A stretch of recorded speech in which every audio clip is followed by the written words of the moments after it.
ओम नमस्कार दोस्तों, स्वागत है आपका आदर्श धर्म यूट्यूब चैनल के रहस्यमयी कथा प्रसंग में।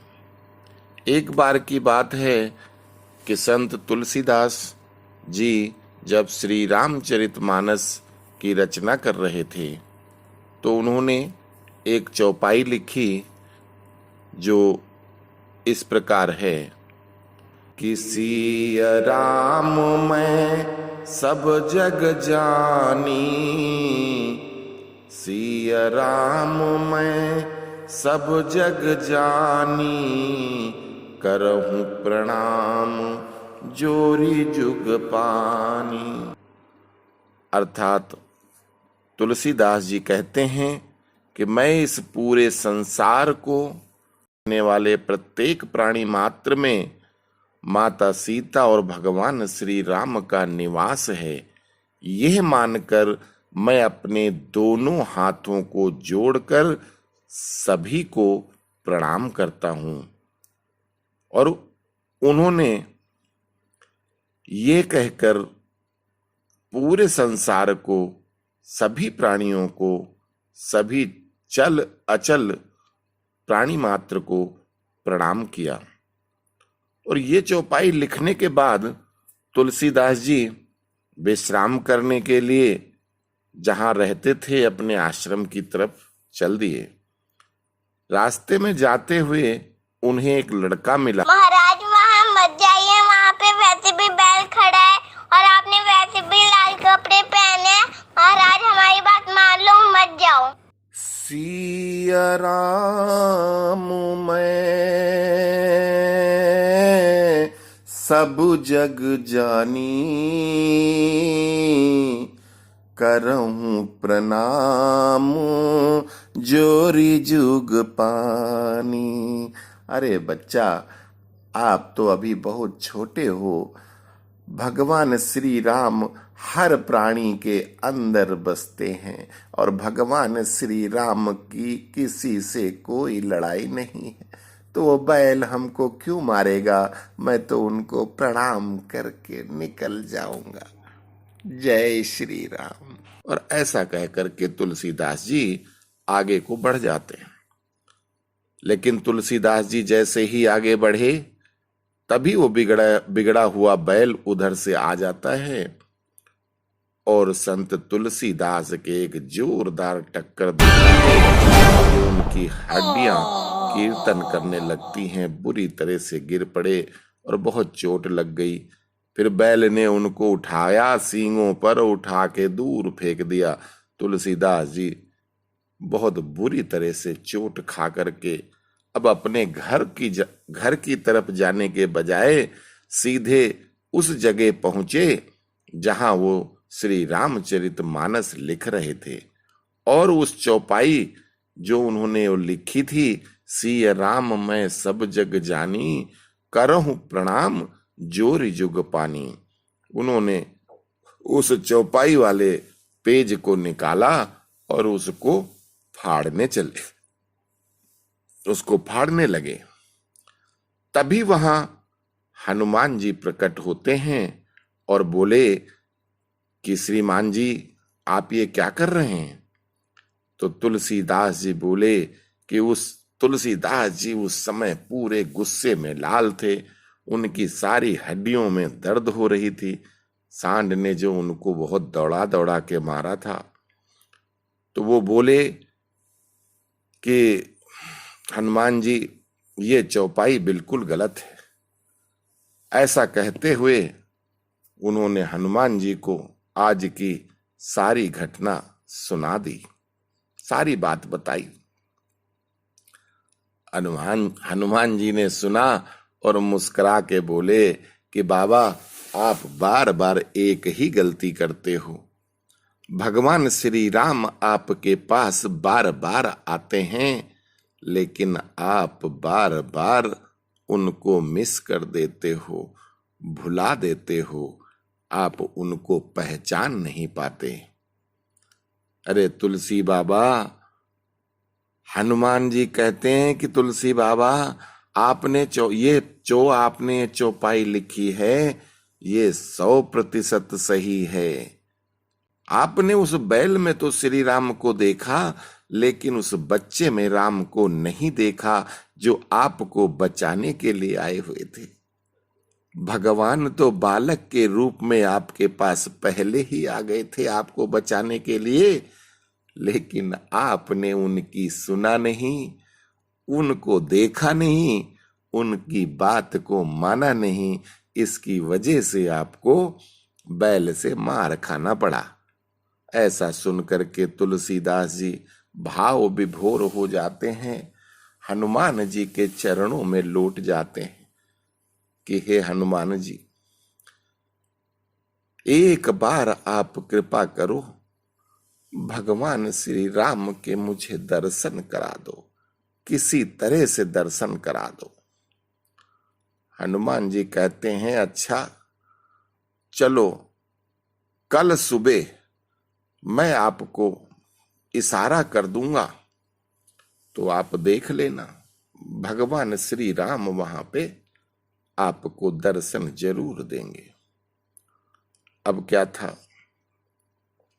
तुलसीदास जी बैठे हुए रामायण की रचना कर रहे, अचानक उन्होंने देखा कि दो सुंदर से राजकुमार, श्याम और गौर वर्ण के राजकुमार घोड़ों पर बैठ करके उधर से निकले जा रहे हैं धीरे धीरे।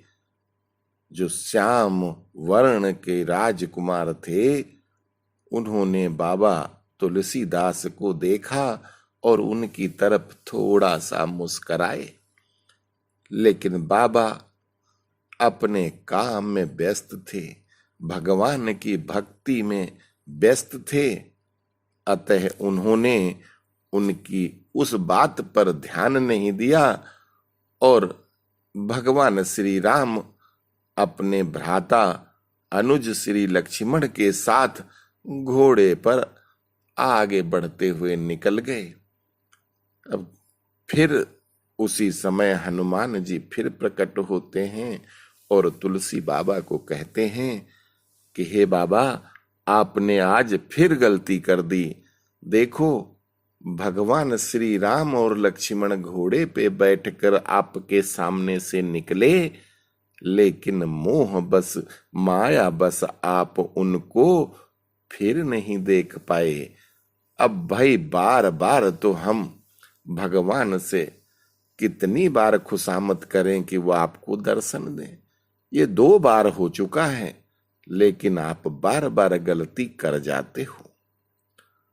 तुलसीदास जी फिर उनके चरणों में लौट गए कि मैं भगवान की माया, जिसके चुंगल में नारद जैसे ऋषि नहीं बच सके, भृगु जैसे ऋषि नहीं बचे, और कितने ऋषि मुनि, नाग किन्नर देवता असुर, उनकी माया से आज तक कोई नहीं बचा। मैं तो एक तुच्छ प्राणी, एक बार और कृपा कर दो हे हनुमान जी, मुझे भगवान श्री राम के दर्शन करा दो। हनुमान जी को फिर से दया आ गई। हनुमान जी बोले, ठीक है, कल मैं एक बार और कोशिश करता हूं, प्रभु से प्रार्थना करूंगा। अगर उन्होंने हमारी प्रार्थना स्वीकार कर लिया तो आपको कल अवश्य दर्शन होंगे। और ऐसा कह करके हनुमान जी अंतर्ध्यान हो जाते हैं। अब अगले दिन तुलसीदास जी अपने स्थान पर बैठे थे।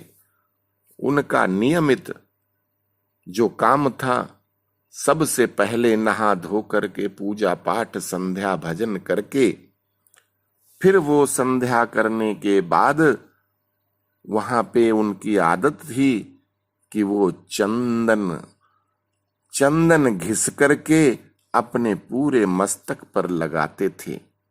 और ये प्रथा तब लगभग यही थी, चंदन लगाने वाले अपने पूरे मस्तक पर चंदन लगाया करते थे। इससे 2 फायदे हैं।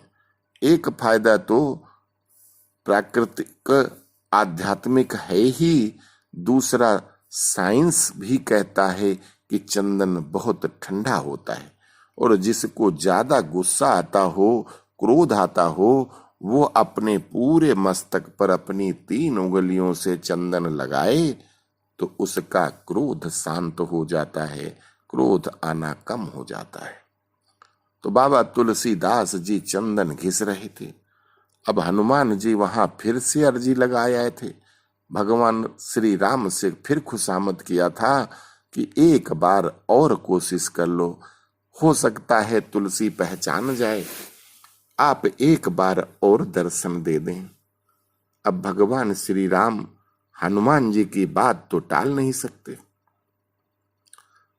भाई पहुंच गए वहां पर एक बालक के रूप में, जहां तुलसी बाबा बैठे थे, तो उनसे हाथ फैला करके भगवान श्री राम एक छोटे से बालक के रूप में वहां खड़े होते हैं और बाबा तुलसीदास से कहते हैं, पापा मुझे भी चंदन दे दो, मैं भी लगाऊंगा। की बात सुन करके तुलसीदास जी बहुत प्रसन्न हुए और अपना चंदन घिसने लगे कि चंदन दे दूंगा बालक को, बालक आगे बढ़ जाएगा। अब हनुमान जी ने कहा कि 3 बार तो हो गया, 2 बार ये धोखा खा चुके हैं और अब फिर धोखा खाने वाले हैं। तो हनुमान जी ने एक तोते का रूप, एक पैरट का रूप बनाया और उसी पेड़ के ऊपर बैठकर उन्होंने एक दोहा बोला, चित्रकूट के घाट पर भई संतन की भीड़, चित्रकूट के घाट पर भई संतन की भीड़, तुलसीदास चंदन घिसे तिलक ले ही रघुवीर। करके उन्होंने एक दोहे में ये बता दिया कि चित्रकूट के इस घाट पे आज संतों की बड़ी महिमा है, जो जहां पे तुलसीदास जी स्वयं अपने हाथों से चंदन घिस रहे हैं और भगवान श्री राम अपने हाथों से वो चंदन लेकर के अपने और तुलसीदास जी के टीका लगा रहे हैं। अब ये दोहा सुन करके तुलसीदास जी की बुद्धि वापस आ गई, माया दूर हो गई और वो उस बालक के चरणों में गिर जाते हैं और वो बालक फिर साक्षात प्रभु श्री राम के रूप में खड़ा हो जाता है और तुलसीदास जी को आशीर्वाद देता है। और वो कहते हैं भगवान कि ये आपकी रामायण जो आपने श्री रामचरितमानस लिखा है, ये संसार के सभी रामायणों से ज्यादा लोग इसके मानने वाले होंगे। और ऐसा आशीर्वाद दे करके तुलसीदास जी को दर्शन दे करके भगवान अंतर ध्यान हो जाते हैं। आज का ये इस कहानी से हमें ये पता चलता है कि भगवान श्री राम तो कण कण निवासी हैं, हर जगह हैं। उनको दिल से याद करने की जरूरत है कि अगर कोई दिल से याद करता है तो भगवान तो नंगे पैरों दौड़ के आते हैं। अतः हम सबको हर वक्त, हर जगह, हर परिस्थिति में भगवान श्री राम का नाम अवश्य जपना चाहिए। बोलो सियावर रामचंद्र की जय। जय श्री राम।